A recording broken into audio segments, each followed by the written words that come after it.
రాహుల్ గాంధీ అంటే 55 ఏళ్ళ చిన్నపిల్లోడు, తెలియక ఏదేదో మాట్లాడుతూ ఉంటాడు. ఖర్గే తాతకి ఏమైంది, ఇంత వయసు వచ్చింది, ఇంత అనుభవం ఉంది, ఆయన ఎట్లా మాట్లాడుతున్నాడు. నిన్న కర్ణాటకలో మాట్లాడుతూ చుట్పుట్ వార్ అంటుండు ఆపరేషన్ సింధూర్ని. అట్లాగే పాకిస్తాన్ని పాకిస్తాన్ అంటాడు, మన పాకిస్తాన్ అంటున్నాడు. వీళ్ళు మాట్లాడేది వాళ్ళకన్నా అర్థమవుతుందా? ఇంత ప్రో పాకిస్తాన్ స్టాండ్ తీసుకుంటున్నారు. అది ఏ టైంలో?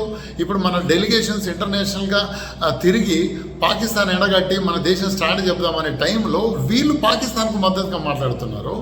రాహుల్ గాంధీ కావచ్చు, ఖర్గే కావచ్చు, మిగతా కాంగ్రెస్ నాయకులు అట్లీస్ట్ వీళ్ళు పాకిస్తాన్ మీడియాలో మనం పాపులర్ అవుతున్నామో, ఆ మీడియా మన మాటల్ని వాడుకుంటున్నారని తెలిసినప్పుడు కూడా కనీసం జాగ్రత్త పడట్లేదు. సో జనం కూడా ఆలోచించాలా, ఇలాంటి దిక్కుమాల పార్టీలు మన దేశానికి ఎలా ప్రమాదకరంగా మారినాయి. వీళ్ళు మామూలుగా మాట్లాడట్లేదు, వీళ్ళు అంటే ఏదో నోరు స్లిప్ అయి మాట్లాడతలేరు, వీళ్ళు ఆచితూచి కావాలని స్ట్రాటజీగా మాట్లాడుతూ ఉన్నారు. సో ఇలాంటి పార్టీలతో జనం జాగ్రత్తగా ఉండాలి.